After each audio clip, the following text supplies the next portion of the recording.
Hello, hello. Ka channel mesa dot skin care ka lo lom le veka cheu mesa chak chuak ka nia. Ole tun chuma chuanin tun lai lar hun rei taka changa request ka lo don to bok collagen chung chang sueng khoina to phlem len sak don nia. Ole kan lu thuk tak tak main request ka don na hi rei to a soi hal multiple point om to don ti ka hria ilo sueng ai lo ti te po ka tong zeu to a hey collagen ni na a chung chang han soi tak tak ma collagen product on review te po kan ve to ke ma point thil poilu tuk hi ni lo collagen e in chim shim mi chu chu te chu kan soi chho sel thonga chu mi ma chon thu ma tem te kan ne ve ni chu i tin ngai thla chak do in tam rol khan request kha nom le nuk don na collagen kan han soi chho tak tak ka in chi hi eng collagen nge hetiang product hi indu do thala khamiron thudanga hi eng collagen nge eng a hi mem a chuti khati ti kha tam le don tu ka kha zong zong ngai to khanin e hu phurom letling jok thina chang chuan mo phur lo wang ni lovin tin collagen ka han soi zo chenga glutathione ka request leng hal next saron ti pol po khain om don ti ka ria kanin sa chiang tong ring sia eng po ni se collagen chung chang soyang ti hian nge a topic sang sang kan chen sang ve ma sabela chuanin enge collagen kan ti chu kan enge protein chi khatania collagen hi mo chuan kan taksa po om sa atin kan taksa protein kan taksa hian protein om sa chuan chu ta chuanin collagen kha lo om ve ni chuanin chumi collagen oma chuanin mun thuma protein na collagen oma khanin collagen hi mun thuma chena mun khatvela niang antia chuanin collagen hi chili a oma chuanin type 1 2 3 14 an chen chang ve chuanin type 1 le 3 hi kan vuna oma nia chuan type 1 hi atam bere kan vuna oma chuan atam bere antia collagen ro po type 1 kha tam bere ni chu arang chu ka soi chip sia do don lawa in bo le mai dona sia tur om tok poi mo chin le shilfia ngai do chin te kha ron soi chau don ani protein chi khadan ni tel ve tla ta wang hian kan tak satan po chang kai na an nei ve ni collagen hian in ti chuanin collagen hi ama tup chu e soile soinu hei thil reng chon molecule sa nei china tiro ani na kha skin care ate po serum te po glycolic te alian dewa BHA salicylic acid te ate dewa vuna lu chak te kan ti ta ate te kha chu enge taksa chunga po khanin alo in absorb ma alo taksa khan alo la lut ma alo digest ma ta ni pum te po khanin chuanin collagen te chu a in chi ni ta tlang puin he katuna kan mu thei chin ha chuan tiro serum te chu omve chan to thona chuin atam zo kai chuanin kan la a in na sa zo ka collagen long to pi chu han a in chi rong khani lowa pumina digest thei lowa chuwang chuanin ti tet kha ngai ta china chuanin an ti tet nuwa khanin chini alo om ta ni collagen a chuanin marine collagen le hydrolyzed collagen peptide chan ti kha alo om sang ta ni ti chuanin han soi zau ngal ta ila marine collagen hi han soi ma sataila marine collagen ka ti chuan marine ani kha chuanin lui lampang kha akok ngal wa tiro chuanin marine collagen hi anlak chhuana tak an nei na tak chu sangha phuhlip le sangha vunna changte anlak chu an siam chu ania chuanin collagen khan han siam chuak ta ti chuanin pumte po khan yan lo digest ma ta alo digest hi misowin ka hret han soi mai le mai dani ka hret tlat lawa ka pumina zo lo kan tiang chi kha a om lu tuk lo ta ni chu kha tiang han lak chho to kha chuanin pum khan alo zo to alo zo de to zo ka alo digest he alo zo to zo ka chuanin hemi marine collagen a hianin type 1 collagen kan ti kha atame antini bokana ti chuanin chumi type 1 collagen chu kan vun tan te kan sam kut tin de thleng tan khanin alo tha ti chuanin a that le na pakha chu sanga chang kai na kha ati tambel nge asa kan thelo kan ngai lo thleng khan alo tha zel ani chu kan lo aru te po kha lo thana kha lo ni zel tin ani chu ti chuanin apa hina chuan hydrolyzed collagen peptides kan an han ti deuh ta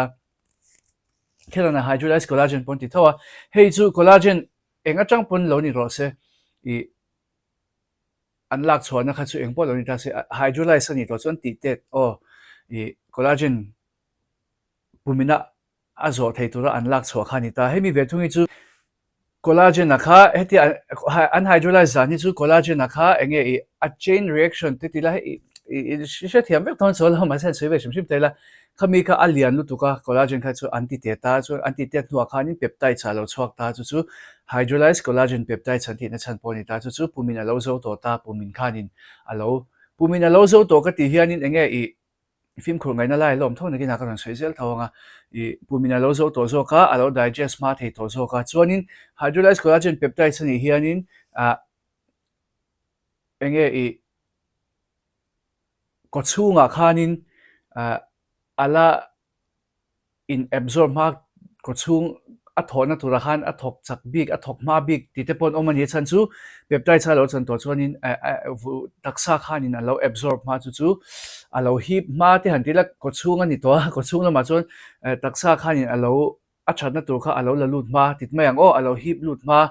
ani na te a chhatna te kha lo pe chhuak ma big thei ti na ni chu tiang chuan soi fiam meang a hara ve mai chuanin collagen ro po hydrolyzed collagen peptides effective do big ka ngai ni ma se kha chu hey mi thiam te chu dan ani ta a into ha kan poi mole chin te ro ngai zong te khai nang vek big lawa ti chuanin thupui dang han ka le nga le la enge kan chan tinge kan chan te pon yang collagen chu kan taksa omsa to kan ti ta te ro ti chuanin khang omsa te kha kan lo upat khan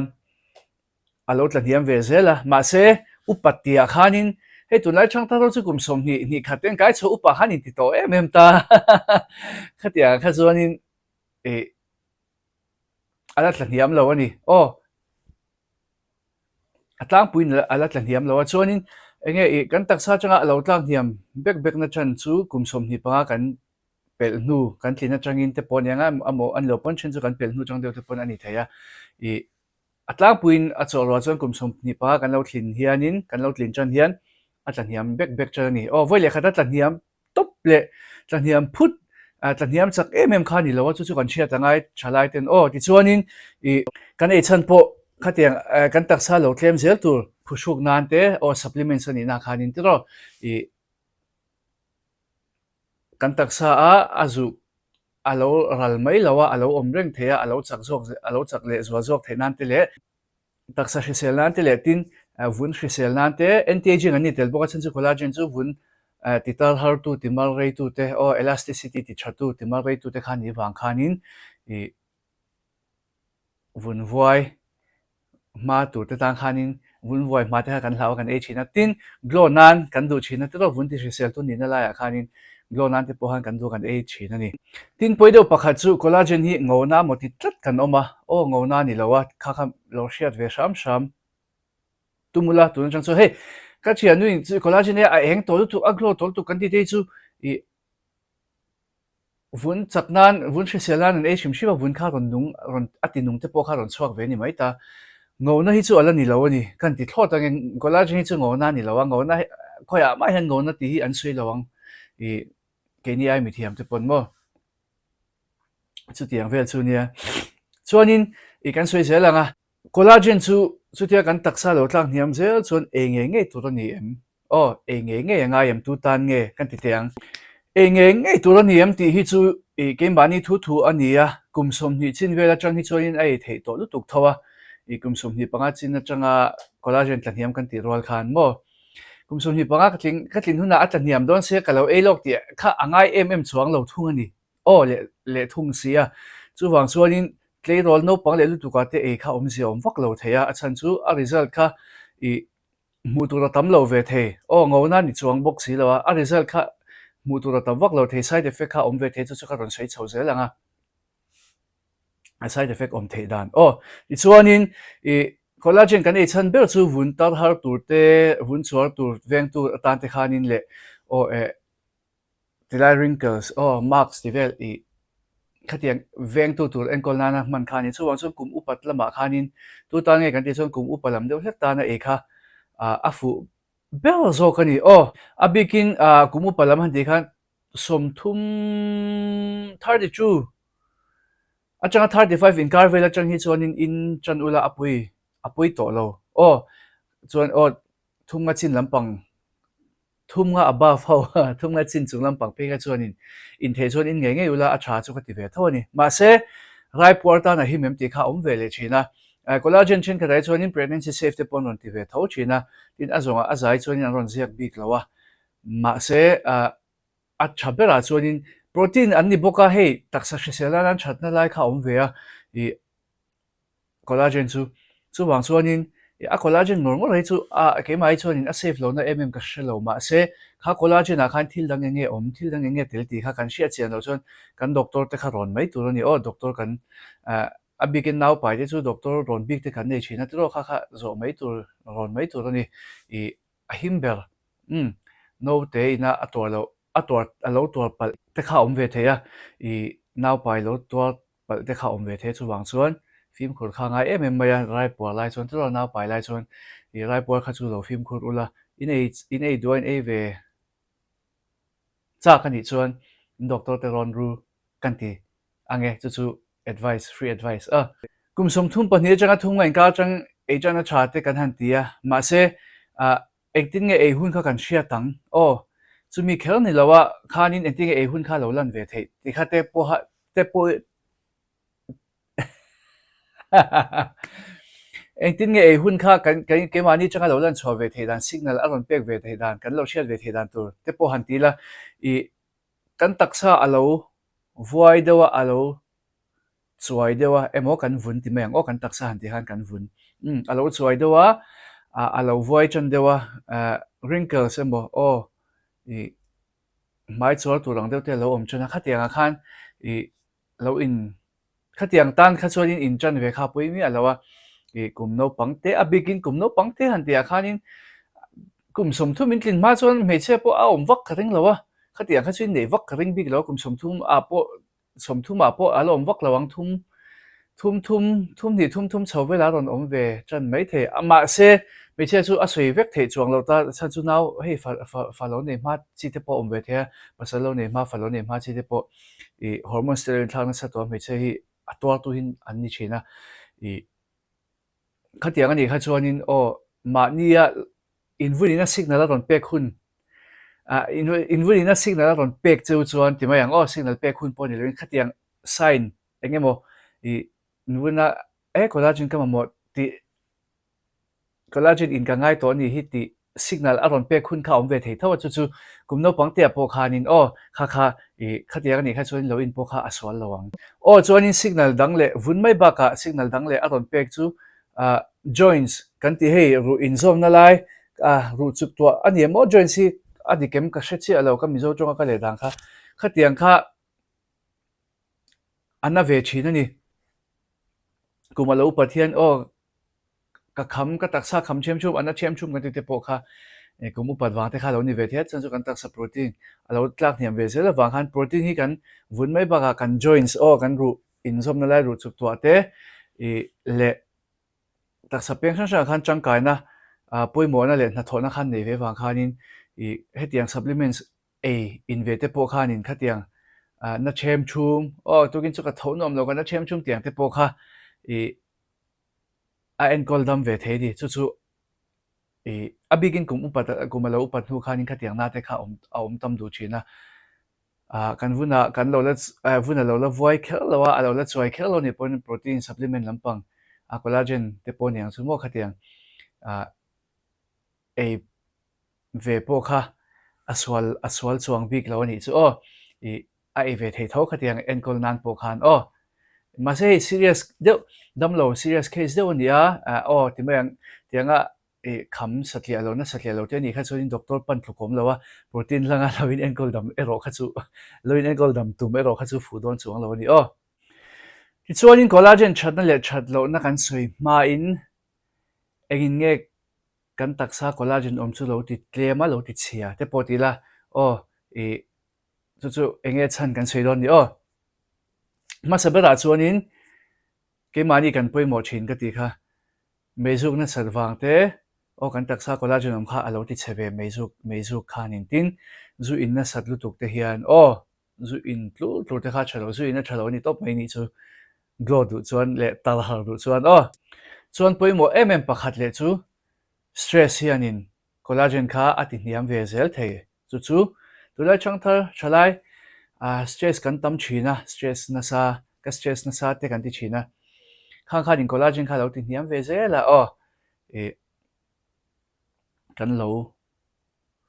tol pha thina o stress nei tam lo sham te kha tum tur ani ti chuan a dang le chuanin ni sa do na sa ta wang te uv khanin o collagen kha kan vuna collagen om kha aron ti cheve the aron ti tlem ve the ni chuanin chu ba ka chuanin thil hlum eina satlu tuk te le a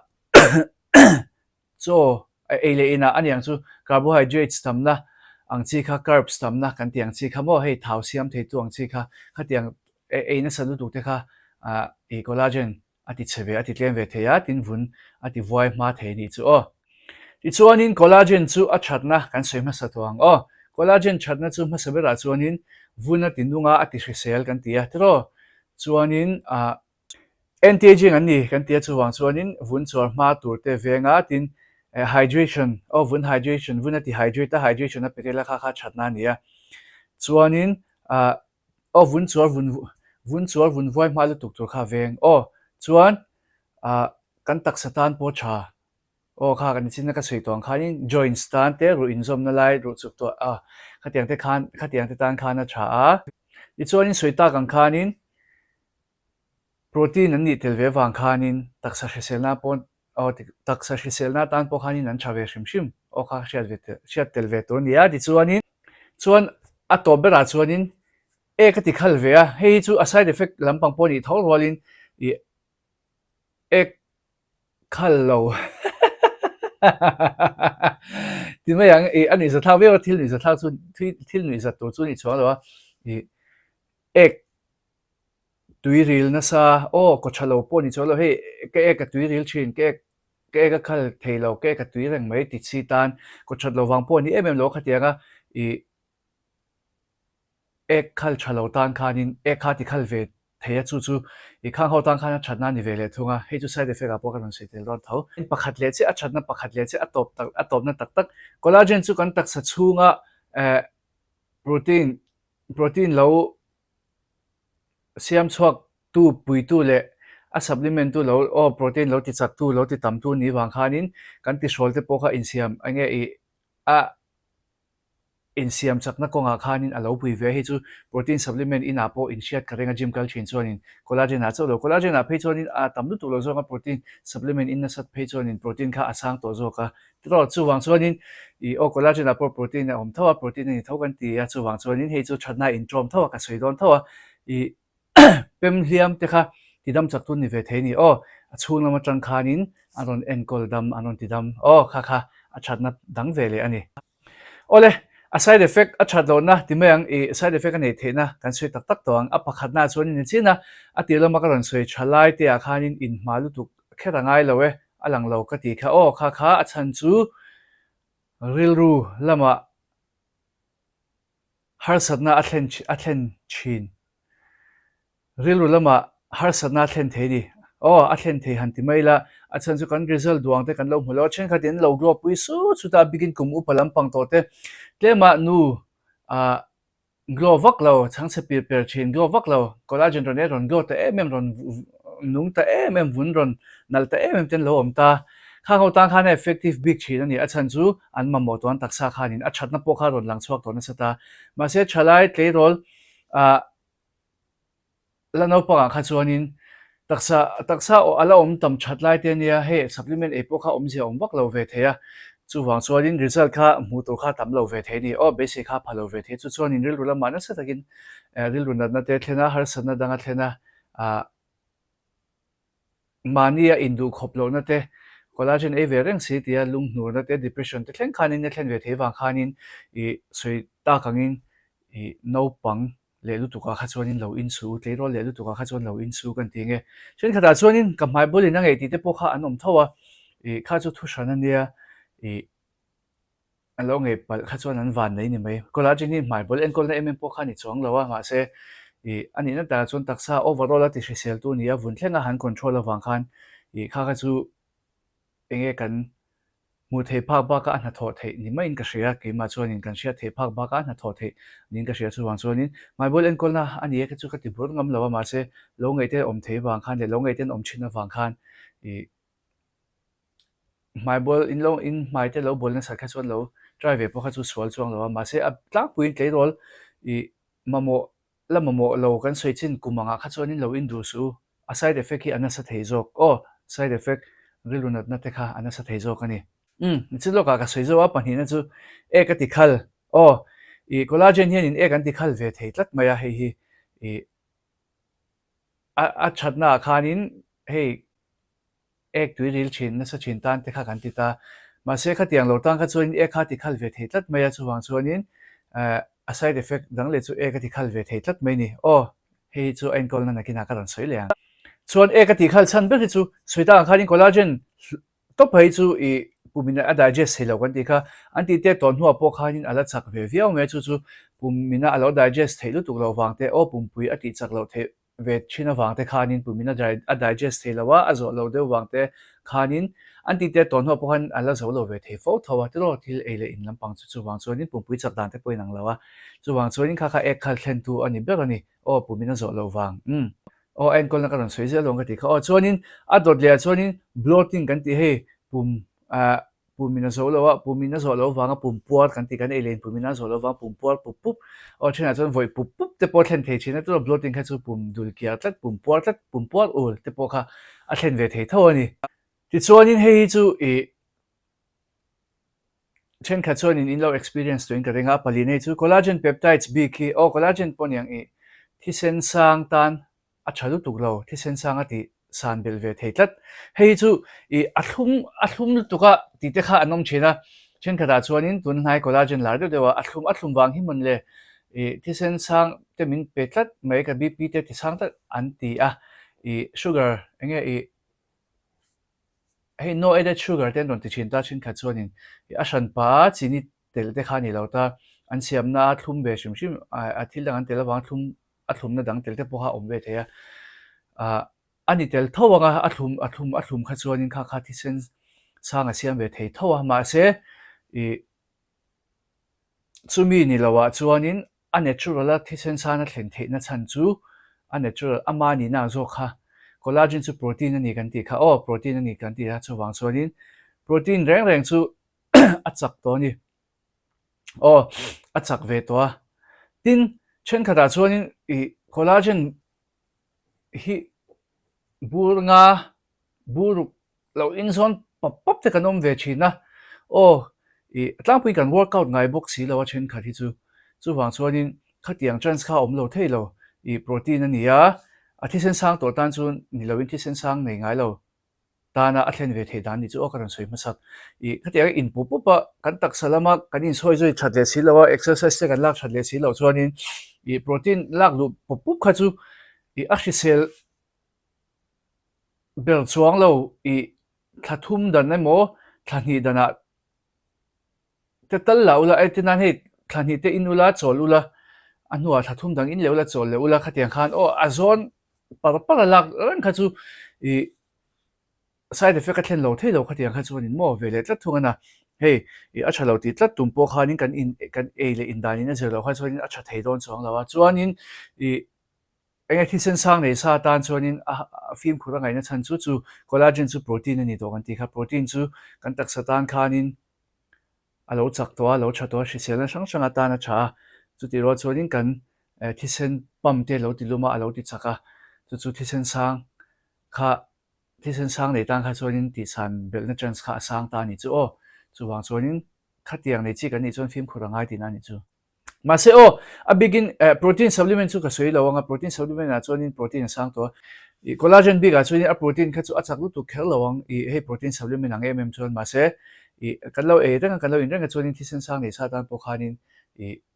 asan bel na chance kha om ve theya chance ni chu o tin thisen sang nei ngai lo tang kha chuanin I o khatianga ka soita kang khanin in rang kan ni kha chuanin a chance om ve thawa khatiang ni lo kha chuanin a chance chu asang big chuang lawang han lo na tu rom lawa ma se thisen sang nei sa tan chon film khu rangai tin ani chu o ti chuanin collagen him thelo na pakhat le chu calcium supplement te kan lo ei theya ani lo chuanin calcium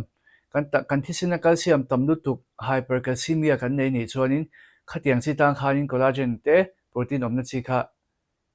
a in chi bak lawang o collagen a khanin calcium kha tam ve chu chuanin I at enge alor le to ka chuanin a hle hluak kha chu a thalawa rute ti chak lo theya chuanin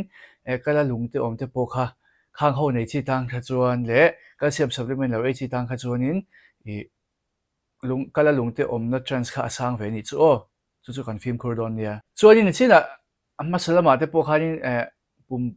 enge a chaka wangin pum pui ti chak lo e ka ti khal the te kan tia kha I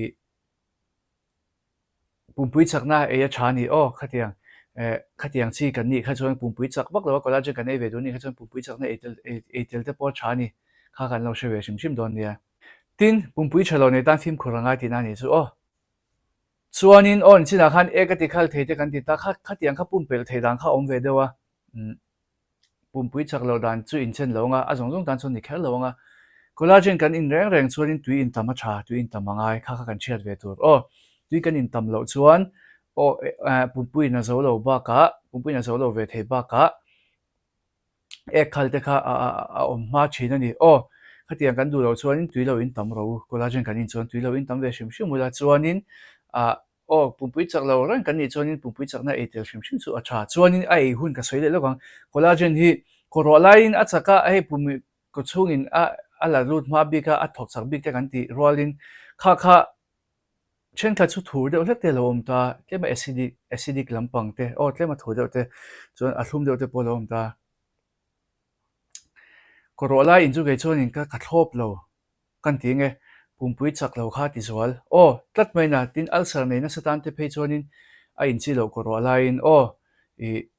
tin ulcer nei nga lo tan po korola in kha chu pum lama khanin ulcer te pawh kha siam ve thei tho chu wang chuanin ke chuanin chu e kham zuwa da mi chom pangan hu vela mo in ula no pon da ka chen ve hu vela te in ula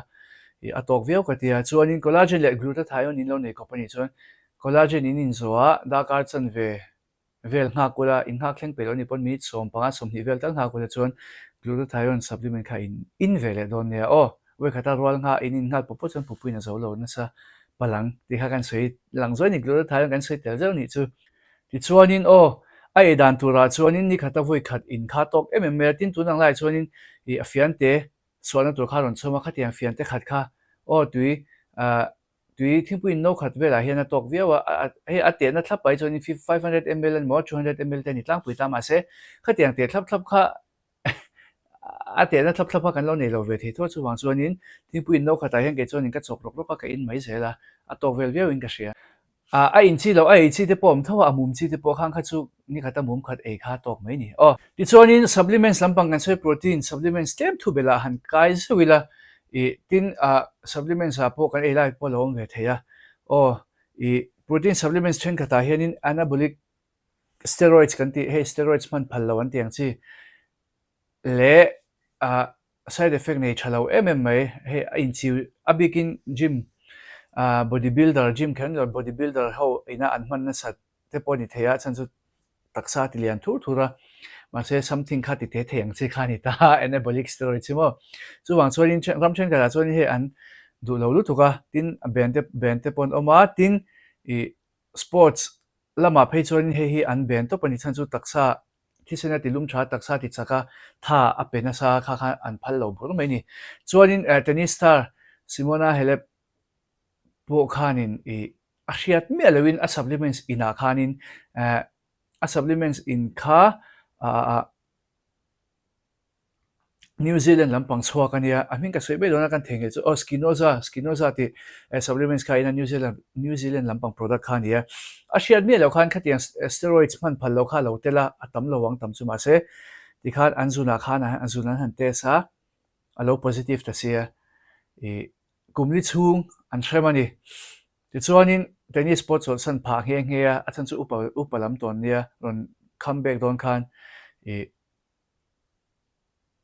natan khan khil kha a future kha chebek ma se I ama khan a hriat lo miao wang khan hei a supplements nei tu te pawh khinga chuan i a siam chhuak tu te khin rualin heta tennis lam thu nei tu te bula pawh in soi fia ve a hriat mi alo ni wang khanin hei a case kha genuine ve tho a reason kha genuine ve tho in an hriat ni pawh khanin hriamna khan han ti tlem sakta thlakua khanin an ti tlem sak le ta a re an hnuai te pawh khanin a khel chhunjom le ta ma se a khel ri to chuang lo ta tiang khanin hei I kan in tura khanin kan en chian angai kan en fia ngai India te hianin an ban ve khelem ka hrelawa chuwang chuanin I kha anabolic steroids kha a omem ti te kha kan film khurangai ni chu o kan collagen supplement apolo om thut the ani lo chuanin protein supplement kan e ate polo om thut the gym kal thin tan bodybuilder tan o khatianga wang khan kan future ha ti cheve the o chuwang chuanin kan e le in kan abikin supplements te tin kan skincare te enge om kha kan en chian kha ngai ve kan pui mo ke mani kha o chu kan lo hre ve shim don ya thu bel ani chu ola ti khanin collagen chu kan sui zo ta o products ka don e ho chen khati ka don ti lang ve le shim anga chu in lo en le lok don ya thui to vian chungin products ka don ti lan ma in ka soi du chu HK Vitas hi ke to lo tu na chuanin kha ka ron review china khat HK Vitas hi enge en collagen nge ni kan soi ve shim anga an ni hi marine collagen an mangtlang puya marine collagen an collagen a hian mo chuanin India chuanin well-being ho hian in hydrolyzed collagen peptides kan tiang khan mang o kha I kalo soi ve shim chuanin ke to a chuan hemi te pani hi an tha ka te he shi sei do nia he RD Secret Skincare te na min gift ania I amum te ania he ti te mai hi nia mum khathi to ke memani khatha hianin chuanin Nutricell nge Nutricell o he po hi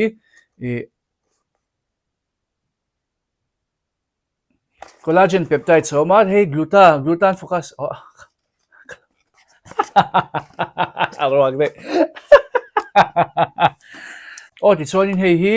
Nutricell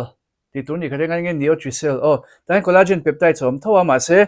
glutathione hi anon focus ok mai ta hin ma se he poi gluta le collagen in company ta chu film khoranga I zia chumo hei natina khanin steroid sampang ka so hei chu film khoranga ka tin chan chu glutathione te lom tel ta collagen ne khan khanin rai por tan te khanin gluta chu safe lu tuk lo ta chuwa chuanin enge om phakan hria chen khanga china hei hi a thara lu tuka hei te poi hei strip khat che kan to a tha khati hei po hi chon hei hi hemte panin tha khati viau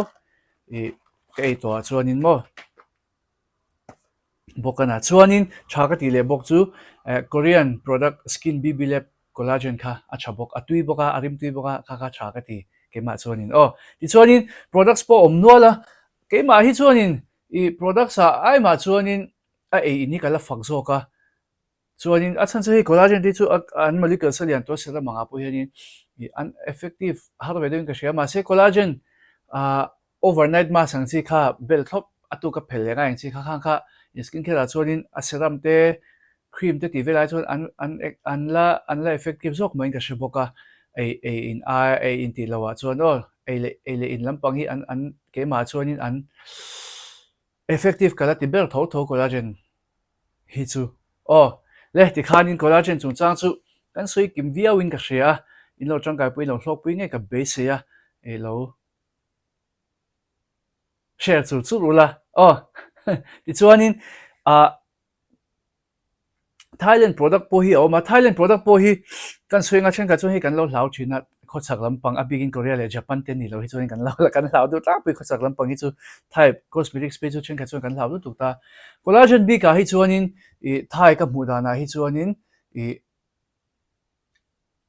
an che chuang mi alawa ma se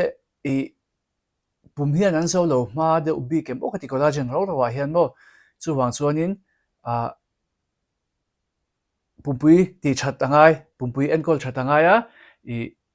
an chebu ra tin ani lovin o anti chebu tin ani lovin pumpui kan ti that ve nga ya adanga po angai tho ka ti kha chu wang chuanin i Thailand lampang ai chuanin pum hi tlemina khoi deuh bikin ka hria Thailand bik hianin i an mani collagen hrim chun thatho chu enge i an khen ve an side effect pakhat ve ani chu Thailand bik ha chu i Thailand lampang collagen kan lo in chuan pumpui kan lo ti chak thadon nia o adanga po ti thata ngai rol khan o kan lo film khul le zol don nia ti na ni chu o soi chia tumna lamani lo nia o le ti khanin kan sui kim viawe ka du tok do nanga o ka channel te milo subscribe ka video te milo like ka milo share sak zel tuin kan som le chewa video le pe ka kain hmule cheu don nia